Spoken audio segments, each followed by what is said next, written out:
Ukraine Russia যুদ্ধের প্রায় ৪ বছর পূর্ণ হওয়ার প্রেক্ষাপটে শান্তি আলোচনায় বড় কূটনৈতিক অগ্রগতি দেখা গেল। ২০২৫ সালের ২৮ ডিসেম্বর যুক্তরাষ্ট্রের প্রেসিডেন্ট ডোনাল্ড ট্রাম্প ফ্লোরিডার মারে লাগোতে ইউক্রেনের প্রেসিডেন্ট ভলোদিমির জেলেন্সকির সঙ্গে গুরুত্বপূর্ণ বৈঠক করেন।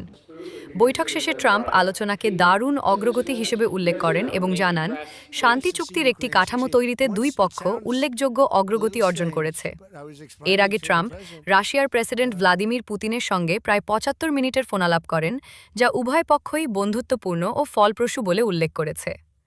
তবে রাশিয়ার ক্রেমলিন স্পষ্ট করে জানায়, সাময়িক অস্ত্রবিরতি যুদ্ধকে দীর্ঘায়িত করতে পারে এবং এই বিষয়ে যুক্তরাষ্ট্র আংশিকভাবে রাশিয়ার মতের সঙ্গে একমত।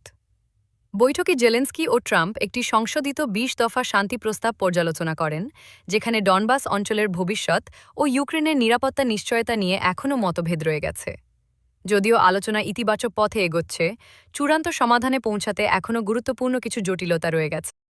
বিশ্বজুড়ে দৃষ্টি এখন এই আলোচনার ওপর, কারণ ট্রাম্প শিগগিরই পুতিন ও ইউরোপীয় নেতাদের সঙ্গে আরও বৈঠকের পরিকল্পনা করছেন, যা যুদ্ধের অবসানে নতুন আশা জাগাচ্ছে।